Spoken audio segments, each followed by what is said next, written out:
ಒಂದ್ ರೀತಿಲಿ ಆ ಕಲ್ಯಾಣಿ ನಮ್ ಮನೆಗ್ ಬಂದು ಒಳ್ಳೆ ಕೆಲ್ಸನೇ ಮಾಡಿದ್ಲು. ಏನ್ ಹೇಳ್ತಿದ್ದೀರಾ ಡ್ಯಾಡಿ?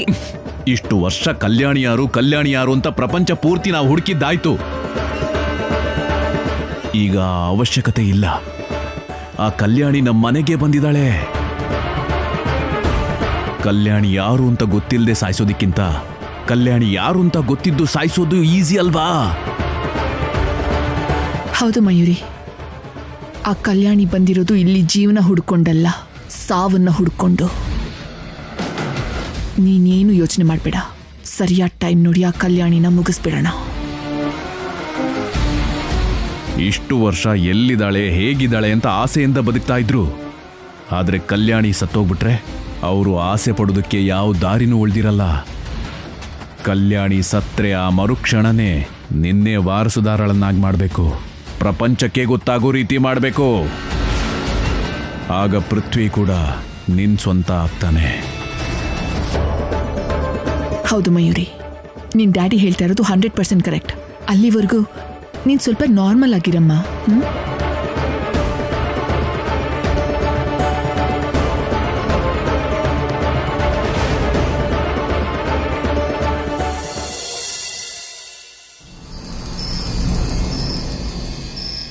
ಅಮ್ಮ, ಈ ದಿನಕ್ಕೋಸ್ಕರ ಯಜಮಾನ್ರು, ಅಮ್ಮೋರು, ವಕೀಲ್ ಸಾಹೇಬ್ರು ಎಷ್ಟು ವರ್ಷದಿಂದ ಕಾಯ್ತಿದ್ರು ಗೊತ್ತಾ? ಕಲ್ಯಾಣಿಗೋಸ್ಕರ ಮಯೂರಿ ಅಮ್ಮೋರ್ ಜೊತೆ ಮದ್ವೆನೂ ಬೇಡ ಅಂತಿದ್ರು. ಎಷ್ಟು ದೊಡ್ಡ ಮನ್ಸಮ್ಮ ವಕೀಲ್ ಸಾಹೇಬ್ರದು. ನಿನ್ನ ಸ್ಥಾನದಲ್ಲಿ ಆ ಕಲ್ಯಾಣಿ ಯಾಕೆ ಬಂದಿದ್ದಾಳೋ ಎಷ್ಟು ಯೋಚನೆ ಮಾಡಿದ್ರು ಅರ್ಥ ಆಗ್ತಾ ಇಲ್ಲ. ನಿನ್ ಕೈಯಲ್ಲಿದ್ದ ಹಾಗೆ ಆ ಹುಡುಗಿ ಕೈಯಲ್ಲೂ ರಾಜಮುದ್ರೆ ಇದೆಯಾ? ಅಮ್ಮ, ಏನು ಯೋಚನೆ ಮಾಡ್ತಿದ್ಯಮ್ಮ? ಕಲ್ಯಾಣಿನೂ ಬಂದಿದ್ದಾಳೆ, ಯಜಮಾನ್ರು ಹುಷಾರಾಗ್ತಿದ್ದಾರೆ. ನಾವಿನ್ನೊಂದ್ 2 ದಿನದಲ್ಲಿ ಹೊರಡೋಣ ಅಮ್ಮ. ಆಗ್ಲಿ ಕಾವೇರಿ, ನೀನ್ ಮಲ್ಕೋ.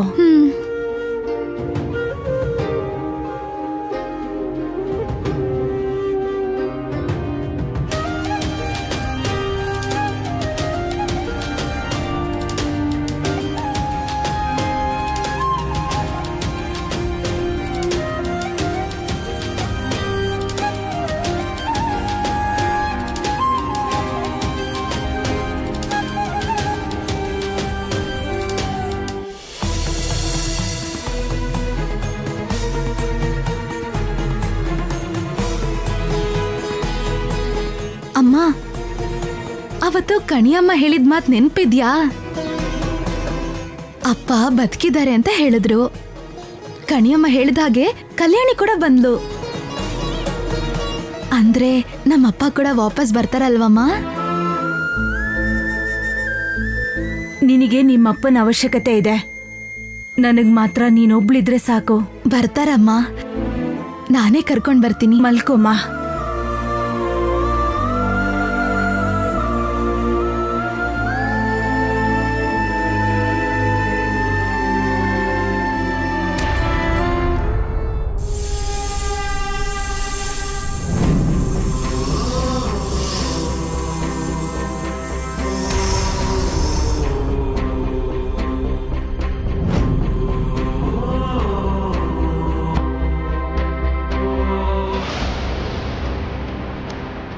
ಕನ್ಸಲ್ ನಾಗಮ್ಮ ಕಾಣಿಸ್ಕೊಳ್ಳೋದು ಅಂದ್ರೆ ಏನು?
ಯಾರು? ಯಾರದು? ಯಾರು?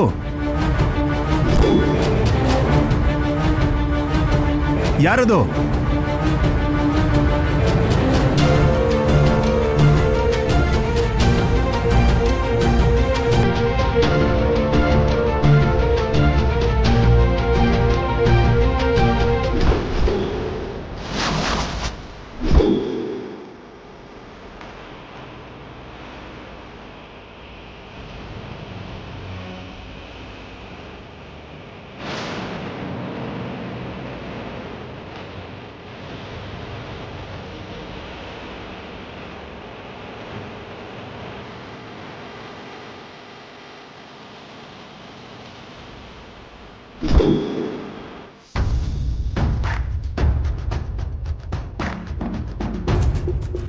ನಾಗಮ್ಮ ನನ್ನನ್ನ ಈ ಮನೆ ಹತ್ರ ಯಾಕೆ ಕರ್ಕೊಂಡ್ ಬಂತು?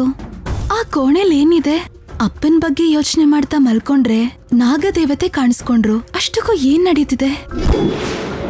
ಅಮ್ಮ ತಾಯಿ, ನಮ್ಮಪ್ಪ ಎಲ್ಲಿದ್ದಾರೆ ಅಂತ ನೀನೇ ತೋರಿಸ್ಬೇಕಮ್ಮ.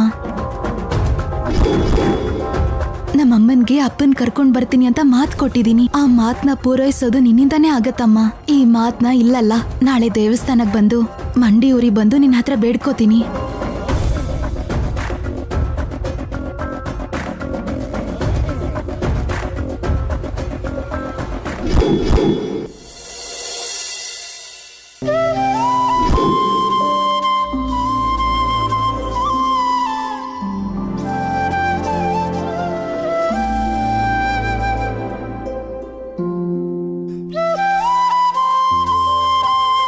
ನಮಸ್ಕಾರ ಅಮ್ಮ. ನಮಸ್ಕಾರ ಪುರೋಹಿತ. ನಮಸ್ಕಾರ.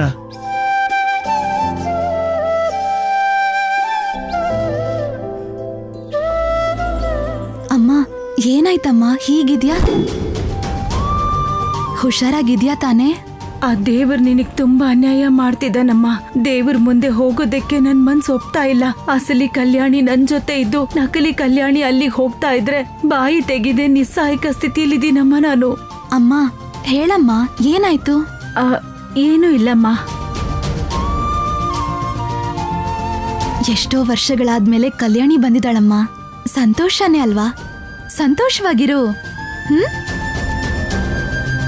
ಪುರೋಹಿತ್ರೆ, ಚಿಕ್ಕ ವಯಸ್ಸಲ್ಲಿ ನಮ್ಮಿಂದ ದೂರ ಆದ ಕಲ್ಯಾಣಿ 18 ವರ್ಷಗಳ ನಂತರ ಈಗ ಬಂದಿದ್ದಾಳೆ. ಏನ್ ಹೆಸರಿಟ್ಟಿದ್ರೋ, ಯಾವ ಗೋತ್ರ ನಕ್ಷತ್ರ ಹೇಳ್ತಿದ್ರೋ ಅದನ್ನೆಲ್ಲ ಮರ್ತೋಗಿ ಹರಿರಾಜ ವಂಶದ ವಾರಸ್ದಾರಳಾಗಿ ಅವಳು ಬದಲಾಗಬೇಕು ಅಂದ್ರೆ ಶಾಸ್ತ್ರೋಕ್ತವಾಗಿ ಮಾಡ್ಬೇಕಾಗಿರೋ ಪೂಜೆಗಳನ್ನ ನೀವು ಮಾಡಿಸಿ. ಹಾಗೆ ಆಗ್ಲಿ ಮಹಾದೇವಿ ಅವರೇ. ಹುಡುಗಿ ಹುಟ್ಟಿರೋ ಡೇ ಟು ಟೈಮ್ ಹೇಳಿದ್ರೆ ಆ ವಿವರಗಳ ಪ್ರಕಾರ ನಾಮಕರಣ ಪೂಜೆ ಮಾಡೋಣ. ಕಾರ್ತಿಕ ಹುಣ್ಣಿಮೆ ದಿನ ಬೆಳಗ್ಗೆ 6 ಗಂಟೆಗೆ ಹುಟ್ಟಿದಾಳೆ. ಒಳ್ಳೆ ದಿನ, ಒಳ್ಳೆ ಗಳಿಗೆಯಲ್ಲೇ ಹುಟ್ಟಿದ್ದಾರೆ. ಬನ್ನಿ ಅಮ್ಮ. ಕಲ್ಯಾಣಿ ಬಾಮ್ಮ.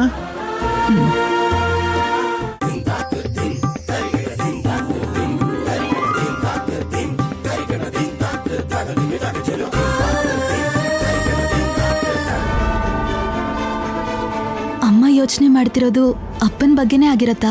ಕಣಿಯಮ್ಮ ಹೇಳಿದ ಹಾಗೆ ಇಲ್ದೇರೋ ಕಲ್ಯಾಣಿನೇ ಬಂದಿದ್ದಾಳೆ. ಹಾಗೆ ನಮ್ಮಪ್ಪ ಬದುಕಿದ್ದಾರೆ ಅಂತ ಹೇಳಿದ್ರಲ್ವಾ?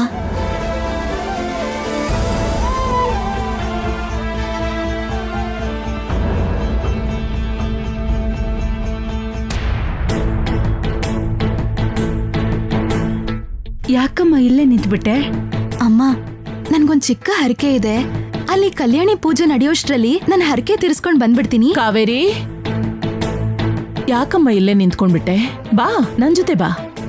ಅಮ್ಮವ್ರೆ, ಕಲ್ಯಾಣಿ ಬಂದ್ರೆ ದೀಪ ಬೆಳಗ್ತೀನಿ ಅಂತ ಹರಕೆ ಹೊತ್ಕೊಂಡಿದ್ದೆ. ಆ ಹರಕೆ ತೀರಿಸ್ತಾ ಹಾಗೆ ಇನ್ನೊಂದ್ ಹರಕೆ ಕಟ್ಬಿಟ್ ಬರ್ತೀನಿ. ಹಾ ಸರಿನಮ್ಮ, ನೀನ್ ಬಾಮ್ಮ, ಹೋಗೋಣ. ಬಾ. ಹುಷಾರು. ದೇವ್ರ ಮುಂದೆ ಇಷ್ಟು ಅನ್ಯಾಯ ನಡೀತಿದ್ರು ತಾನೇ ಮುಂದೆ ನಿಂತು ಈ ಅನ್ಯಾಯನ ಗೆಲ್ಲಿಸ್ತಿರೋದನ್ನ ನೋಡೋ ಕರ್ಮ ಬಂದಿದೆ ನನ್ಗೆ.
ನಿನ್ನ ಹೆಸರೇನು ಪುಟ್ಟ? ವಂದನಾ. Nice name. ಹೌದು, ದೇವ್ರ ಹತ್ರ ಏನು ಬೇಡ್ಕೊಂಡೆ? ಇಷ್ಟು ದಿನ ನನ್ನ ಜೊತೆ ಆಟಾಡ್ಕೊಂಡಿದ್ದಿದ್ದ ಆಕಾಶ್ ನಮ್ಮ ಕಾಲೋನಿ ಸ್ಕೂಲ್ಗೆ ಹೊಸದಾಗಿ ಪಿಂಕಿ ಬಂದಿರೋದ್ರಿಂದ ನನ್ನ ಜೊತೆ ಆಟಾಡೋಕ್ಕೆ ಅವ್ನು ಬರ್ತಿಲ್ಲ.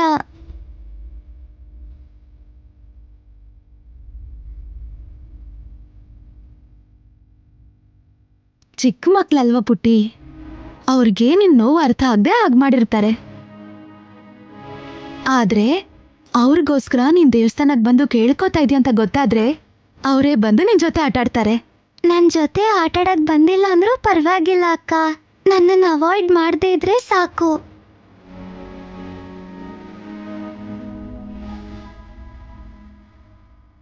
ಅವ್ರು ನಿನಗೆ ಹಾಗೆ ಮಾಡಿದ್ರು ಅಂತ ಅವ್ರನ್ನ ನೀನ್ ಯಾವತ್ತೂ ದೂರ ಮಾಡಬಾರ್ದು, ಸರಿನಾ?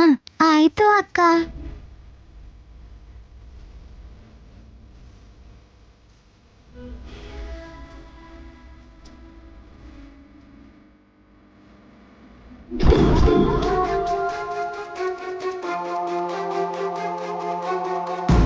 ಪೃಥ್ವಿ ಇಷ್ಟಪಡೋ ಕಲ್ಯಾಣಿ ಅಲ್ಲಿದ್ರೆ ಪೃಥ್ವಿ ಏನ್ ಕಾವೇರಿ ಜೊತೆ ಇದ್ದಾನೆ? ಮಾಡ್ತೀನಿ ಇವ್ರಿಗೆ.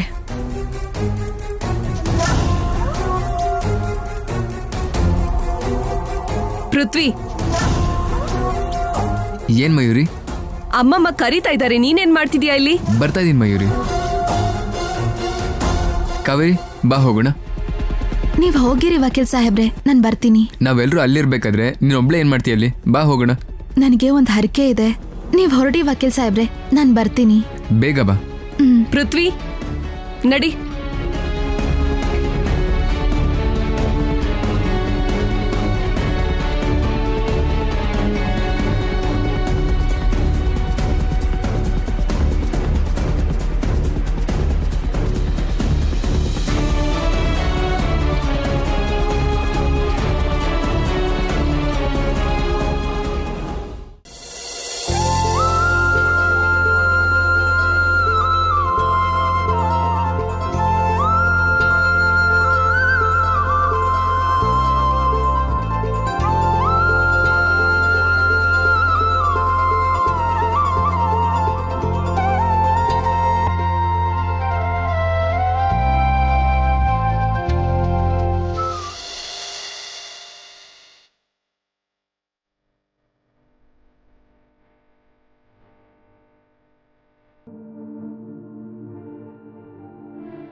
ನಮ್ಮಮ್ಮ ನನಗೋಸ್ಕರ ತುಂಬಾನೇ ಕಷ್ಟಪಟ್ಟಿದ್ದಾಳೆ.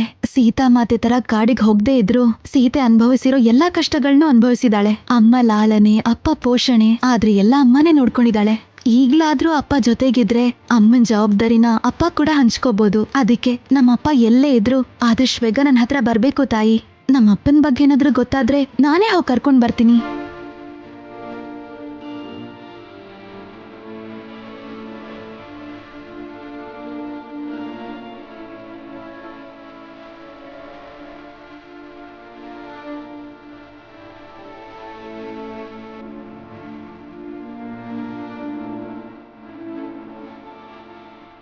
ಅಮ್ಮ ತಾಯಿ, ನಮ್ಮಮ್ಮನ್ಗೆ ಕಷ್ಟಗಳು ಬರ್ದೇ ಇರೋ ಹಾಗೆ ನೋಡ್ಕೊ.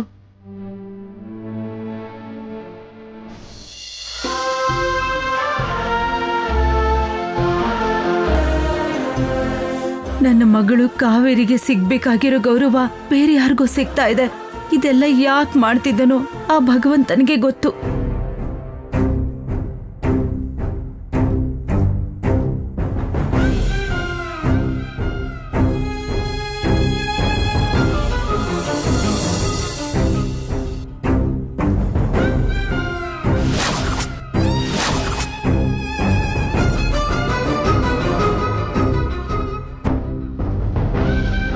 ಈ ಹುಡುಗಿ ನಿಜವಾಗ್ಲೂ ಕಲ್ಯಾಣಿ ಆಗಿದ್ರೆ ಅವಳ ಕೈಯಲ್ಲಿ ರಾಜಮುದ್ರೆ ಇರ್ಬೇಕಲ್ವಾ?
ಕಾವೇರಿ, ಅಮ್ಮ ಕಾವೇರಿ, ಕಾವೇರಿ, ಏನಮ್ಮ ಇದು?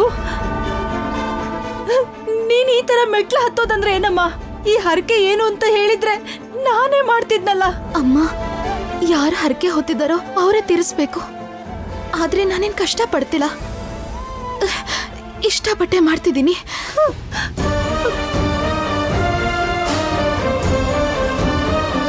ಕಾವೇರಿ ನೋಡು, ಕಾಲ್ ನೋಡಮ್ಮ, ರಕ್ತ ಬರ್ತಿದ್ಯೆ.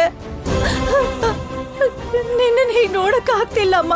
ನೋಡು, ನಿನ್ ಪಕ್ಕ ಕೂತ್ಕೋ, ಉಳಿದಿರೋ ಮೆಟ್ಲು ನಾನ್ ಹತ್ತೀನಿ. ಅದು ಬಿಟ್ಟು ನೀನ್ ಹೀಗ್ ಮಾಡ್ಬೇಡ ಕಾವೇರಿ, ನಿಲ್ಸಮ್ಮ. ಅಮ್ಮ, ನೀನ್ ನನ್ಗೋಸ್ಕರ ತುಂಬಾನೇ ಕಷ್ಟಪಟ್ಟಿದ್ಯಾ.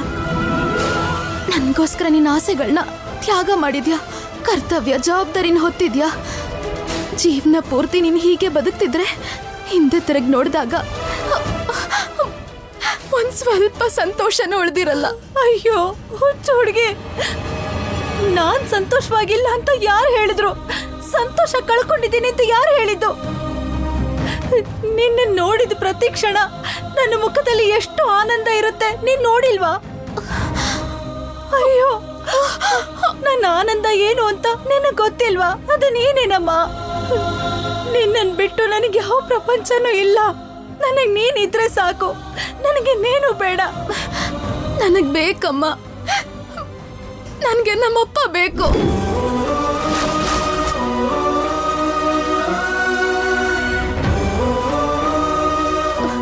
ಅಪ್ಪನ ಕೈ ಹಿಡ್ದು ನೀನ್ ನಡಿಬೇಕು. ನಾನ್ ನಮ್ಮಪ್ಪನ ಜೊತೆ ಸಂತೋಷವಾಗಿರ್ಬೇಕಮ್ಮ. ಅಪ್ಪ ಇದ್ರೆ ಚೆನ್ನಾಗಿರತ್ತಮ್ಮ.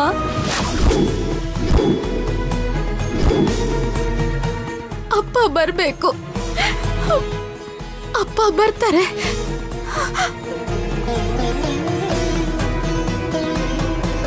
ಕಾವೇರಿ, ನಮ್ ಹಣೆ ಬರಹದಲ್ಲಿ ನಿಮ್ಮಪ್ಪ ಇದ್ರೆ ಖಂಡಿತ ಬರ್ತಾರೆ.